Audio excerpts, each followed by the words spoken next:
Hey, everybody. I just want to give a quick Thanksgiving shout out, but not in a way that you tune out. Pastor saying thank you, thankful for you, thankful to God, blah, blah. I kind of want you to go on a little journey with me through a few scenes I saw around town and tie it all together. As I started out, I came upon an intersection, and those of you outside of California, you'll never understand. This is a uniquely California thing, okay?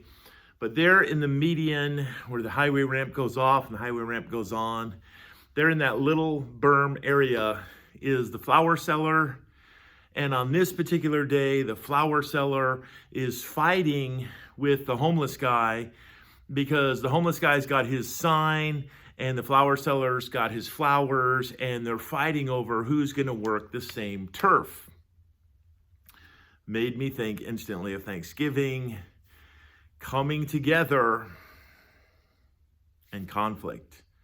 Some families, some arrangements will be filled with conflict. And then as I drove on a little further, I came across an area where one lane was closed. You had to drive in the other lane, and there was a big hole in the road, and 3 or 4 Caltrans workers all standing there, peacefully assembled, wearing their hard hats, and no one doing any work at all. And I thought, that's a picture of Thanksgiving, if there ever is one. Everybody coming together on a day when we do no work.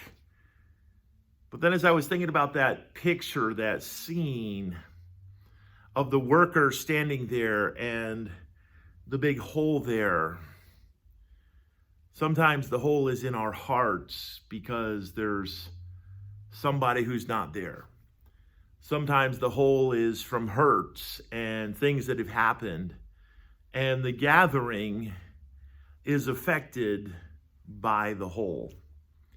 And so your gathering may not be one of extreme conflict, though every family's kind of got somebody that creates something at some point somewhere. But as you gather on this special day of no work, remember others who have a bigger hole in their life than you. I think how this will be Penny's first Thanksgiving without her sister, and many others who are enduring the holidays rather than celebrating them because of grief and loss. And might our hearts be tender to the fact that there's a hole of some size or another in every family. So as I drove on, I thought about the fighting guy, the flower seller, and the homeless, and may God ease the conflicts this year. I thought about the workers standing around the hole, and there's a hole in every family of one size or another for a mama that's passed on, a grandma that's gone, a mate that's no longer there, a separation even by distance, even if family is still living. Then I came across another scene, a beautiful scene in our city that just made me laugh and chuckle. And I thought how perfectly it fits for what I'm talking about right here. There was a beautiful sign put up talking about a brand new warehouse that had been built, a multi-million-dollar project. And the sign had a nice marquee and then all this lettering. And yet the landscaper had planted a pine tree right in front of the sign. And I thought, who would put that in front of that sign like that? It's so crazy. And I thought how as we gather for our Thanksgiving, let's remember that if our gospel be hid, it's hid to those that are lost. Those who need to hear the gospel the most are hearing it the least.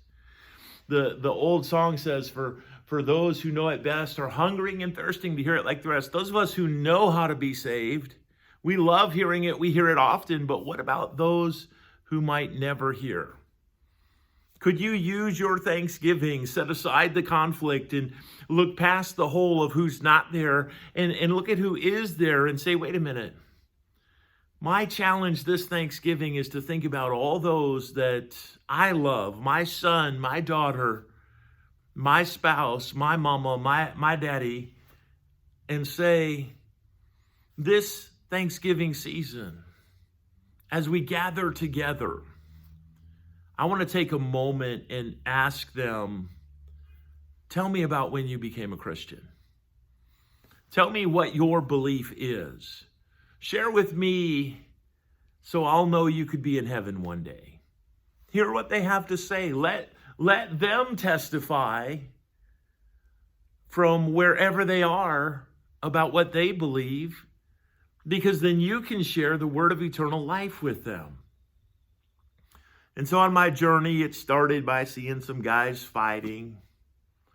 It migrated into seeing some guys standing around doing nothing, but there was a big hole there. And on Thursday, we'll be doing nothing, though some of you will be working with the food and the dishes, and others will wish people weren't doing nothing, but were rather helping them. And so there'll be the hole there in our gathering.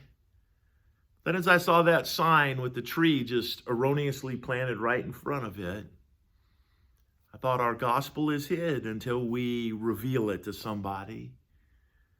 But then I rounded out my trip by coming over here to the church, and as I pulled in, the church was quiet and dark, and I unlocked the door and stepped into the darkness. And as I was walking in the darkness, I thought of those who are troubled and alone right now.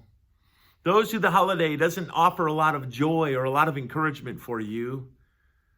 Let me remind you of our New Life miracle. In the middle of COVID, when pandemic was raging and nobody knew what the future would look like, would this disease get way more deadly and a lot of people perish? Would the economy ever go back to anything near normal? What would happen? We had no idea. But during that pandemic, God's people banded together and poured out of themselves in love to build this place. I call our Atlantic Circle miracle the house that Overtime built, because so many people worked overtime to gather the money to pour it out for the Lord and let this church be. And as I saw those signs, welcome, we're glad you're here, New Life, I thought, well, it might be dark and quiet right now. You're never more than a few days away from another miracle service at this place. You're never more than a couple days away from another opportunity to come and be loved and embraced by the people of God. One of our young men this week, he said this about our church, and it just resonated with me, and I thought it's so beautiful. He said, no matter what kind of week you're having, no matter how bad your day is, when you come in here, everything's all right. And so I thought about that, and I thought, you're loved here. You're welcomed here. You're wanted here. You're important to us, and you matter here. So this Thanksgiving, from the bottom of my heart, I'm thankful for every one of you. And no matter what you're facing, no matter where you're at on that little wheel of journey, whether there's going to be conflict or whether you're just gathered around and there's a big hole, let's remember we can let the gospel be shown. And then let's remember at the end of it, there's a beautiful place where we come and experience the miracles of our God at New Life Church. Happy Thanksgiving to you. You're loved from the bottom of my heart, and may the Lord bless you for your Thanksgiving.